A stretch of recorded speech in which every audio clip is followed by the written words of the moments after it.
সালামু আলাইকুম প্রিয় দর্শক, নবম থেকে 20তম গ্রেডের বিভিন্ন পদে বিষয়ে শিক্ষক কর্মকর্তা কর্মচারী নিয়োগ দেওয়া হবে রাজেন্দ্রপুর ক্যান্টনমেন্ট পাবলিক স্কুল ও কলেজে। তো আপনারা এখানে দেখতে পাচ্ছেন যে শিক্ষক কর্মচারী নিয়োগের আবেদনের সময়সীমা যদিও বৃদ্ধি করা হয়েছে, এখানে 7 আগস্ট 2024-এর পরিবর্তে 13 আগস্ট পর্যন্ত বৃদ্ধি করা হয়েছে। তো এখানে আপনারা দেখতে পাচ্ছেন যে প্রভাষক নিবে কৃষি শিক্ষার ভার্সন বাংলাতে একজন। এরপরে এখানে অবশ্যই আপনাদেরকে সম্মান এবং স্নাতকোত্তর ডিগ্রি অবশ্যই এখানে লাগবে এবং নবম গ্রেডে এখানে নেওয়া হবে।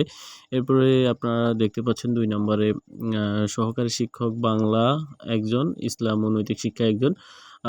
বাংলা ভার্সনের জন্যই এখানে 2 জন নেওয়া হবে, স্নাতক এবং স্নাতকোত্তর 10ম গ্রেড দেওয়া হবে আর কি।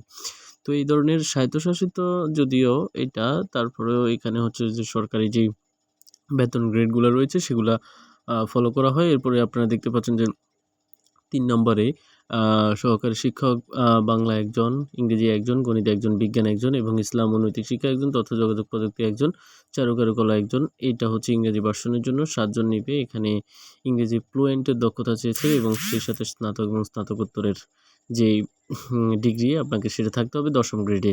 এরপর সহকারী শিক্ষক শারীরশিক্ষা মহিলার জন্য একজন লাগবে। এখানে কিন্তু আপনাদেরকে স্নাতক এবং স্নাতকোত্তর ডিগ্রি সহ বিপিএড ডিগ্রি লাগবে। খেলাধুলা পরিচালনা পারদর্শী হতে হবে। পূর্ণ অভিজ্ঞতা সম্পন্নদেরকে এখানে অগ্রাধিকার দেওয়া হবে। এখানেও কিন্তু 10ম গ্রেড। এরপরে হচ্ছে অফিস সহকারী কাম কম্পিউটার অপারেটর, যেটা একজন নিবে। এখানে কিন্তু এইচএসসি এবং সমমান এবং দাপ্তরিক খসড়া প্রস্তুতের দক্ষতা আপনাকে থাকতে হবে। এরপর রয়েছে মাইক্রোসফট অফিস, এমএস ওয়ার্ড, এক্সেলে হচ্ছে যে আপনাদের এখানে দেখুন বাংলায় 30 শব্দ এবং ইংরেজিতে ন্যূনতম 20 শব্দ থাকতে হবে এবং ওখানে 14তম গ্রেড কিন্তু তারা এখানে দেওয়া হবে।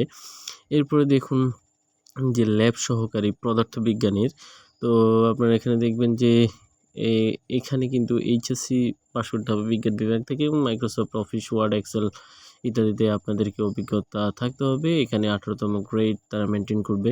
এরপর হচ্ছে class attendant, lab attendant, office সহকারী একজন নেবে। এইচএসসি সমান মাইক্রোসফট অফিস, এমএস ওয়ার্ড ও এমএস পাওয়ার পয়েন্ট ব্যবহারে দক্ষতা থাকতে হবে এবং পূর্ব অভিজ্ঞতা সম্পন্ন প্রার্থীদেরকে এখানে কিন্তু অগ্রাধিকার দেওয়া হবে।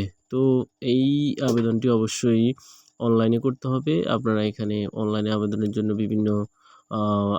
জন্য বিভিন্ন পরিমাণের আপনাকে কিন্তু টাকা পয়সা পেইড করতে হবে। আপনারা এখানে দেখতে পাচ্ছেন ১ম পদের জন্য হচ্ছে ১,০০০ টাকা, দ্বিতীয়, তৃতীয়, চতুর্থর জন্য ৭০০ টাকা এবং ৫, ৬, ৭ এর জন্য ৫০০ টাকা করে আবেদন দিতে হবে। এই ছিল আজকের ভিডিও। পরবর্তী ভিডিও দেখার আমন্ত্রণ জানিয়ে আজকে এখানে শেষ করছি। আল্লাহ হাফেজ। আসসালামু আলাইকুম।